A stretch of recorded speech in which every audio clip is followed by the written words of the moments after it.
I grew up in a Christian family, church every Sunday, Wednesday, and Friday. So that aspect to it was really hard because the conversation mainly focused on the religion, on God, the Bible. Mother wants to see a person be happy with the love of their life. They want to see them have grandkids and, watch them grow old. And I told her, everything that you've always wanted for me, I have right now.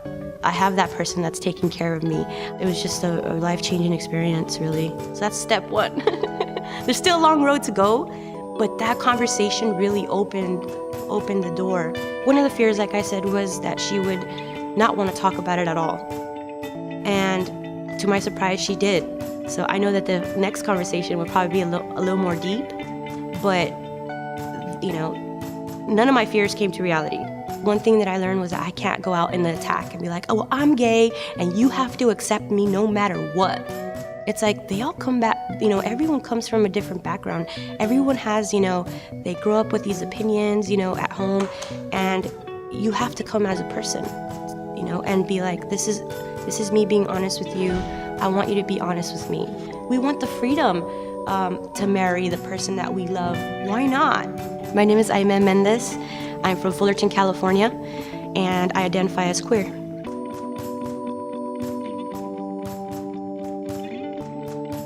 For the most part, my family in general is supportive of gay marriage and equality. My grandpa is a little bit more old-fashioned. The only thing that he was concerned about was that he didn't want it in his face. He was just like, I don't want to see it in my face. And I was like, well, you don't want to see a straight person, like a straight couple, kissing in your face, We talked about gay marriage, bullying in school. He thought that was really important, especially since I have a little nephew. My grandpa, oh God, he's crazy. So I just came at him like, hey, let's have a beer, let's chat a while. And I was like, Papi, what do you think about gay marriage? And he was like, gay marriage? And I was like, yeah. He's like, it's okay. He was like, are you gay? If you're gay, tell me. And I was like, no, I'm not gay, Papi. I have a lot of gay friends, and this matters to me because I want to see my friends happy one day,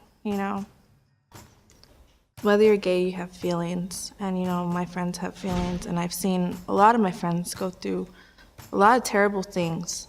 But the trainings and all that definitely opened my eyes and realized, why the heck not? Why not ask and see how they feel? And if they're not supportive, then maybe it is important to have this conversation with them and, get them on board.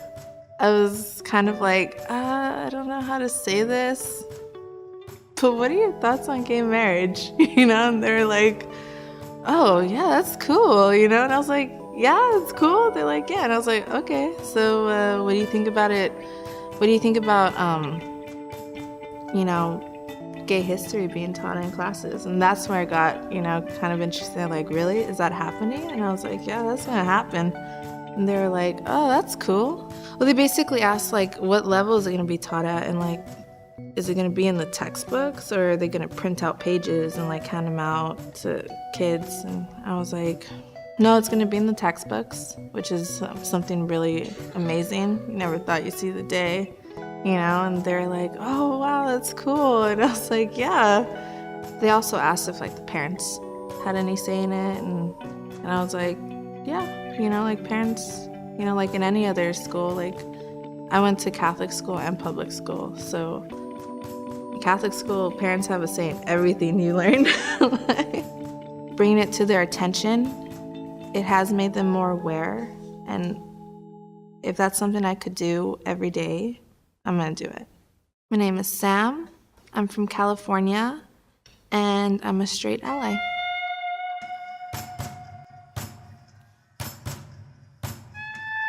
Hi, my name is Mike. I'm from St. Louis, Missouri, and I'm gay. A few months ago when the Breakthrough Conversation program started, we were looking for people in our lives that maybe needed that extra conversation or that we hadn't reached out to yet. I chose to lead the scouting organization. I didn't want to be a part of a group that excluded me for being who I am. The more we talked about it and the more we talked about treating others how you would want to be treated and things like that, I think he really started to see my point where I was coming from. I came out when I was 19, but he and I had never had a conversation about my sexuality. While working at Equality California, when it was mentioned that we were going to do these breakthrough conversations, I immediately wanted to be involved. And when I went to the training, they asked us to make a list of 5 people, and immediately I thought of my dad. And he was at the top of my list, and I wasn't sure who else was going on the list, but I knew I needed to have this conversation with my dad. I didn't know how to approach it, and I have to be honest, even after the training, I wasn't really sure I had enough to feel comfortable to have that conversation with him. What he might say in response to me talking in depth about fair education or marriage. I pointed out Bayard Rustin as, this Black man, openly gay, and he really led the march and he organized it. And I said all of this stuff, and my dad's response was, "It's about time." What?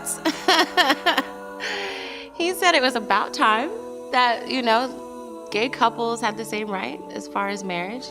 It's about time that schools recognize the gay community for their efforts in history. And his response to me was, "I'm really proud of you, and I'm really proud of the work that you're doing."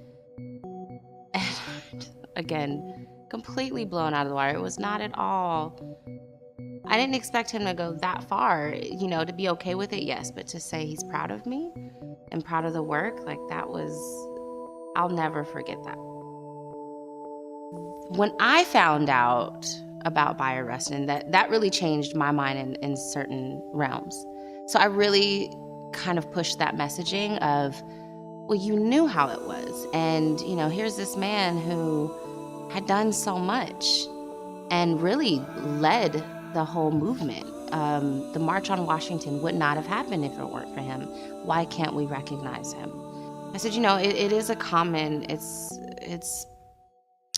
struggle for us as, minorities. I'm Kiki. I am from Oakland, California, and I'm a queer woman of color. I had conversations with my sister-in-law. I had conversations with my brother. I had conversations with my girlfriend's dad. I had conversations with, it was 10 all total. My girlfriend's mom. I had conversations with my girlfriend's sister, my girlfriend's brother-in-law. She's a huge supporter of gay rights. She was really proud that I work for Equality California. She said that marriage in particular is something that she was heavily supportive of. And then she proceeds to say, but I'm really concerned about this law that's going to teach little kids about gay people. You don't have to go into crazy details, but keep it at a level that's age appropriate, like all history lessons are. Last thing she says when she leaves is make sure your organization's careful about what they're teaching those young kids. I was in this I still didn't get her on elementary school. But the great thing is that was like midsummer, and I saw her at a family function 2 weeks ago. And she came up, hugged me, and asked me how everything was going. And it was just I really think everything your organization is doing is great. So she just had a little bit of time for it all to marinate. And I finally got her on that last point. I am Paul, I am straight, and I'm a native Californian.